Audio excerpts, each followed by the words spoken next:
റഹ്മത്തിന്റെ 10 നമ്മിൽ നിന്നും വിട പറയാൻ പോകുന്നു.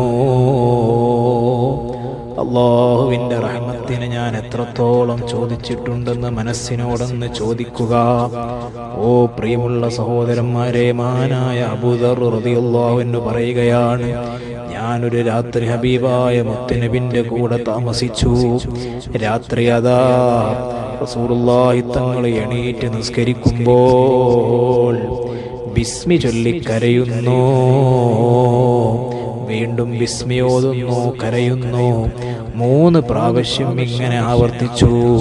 നിസ്കാരം കഴിഞ്ഞതിന് ശേഷം ഹബീബായ തങ്ങൾ പറഞ്ഞു, വൈലുൽ ലിമൻ തുദ്രികുഹു റഹ്മത്തുല്ലാഹ്, അല്ലാഹുവിൻ്റെ കാരുണ്യം ലഭിക്കാത്തവന് നാശം തന്നെ, അവന് ഭാഗ്യദോഷി തന്നെ.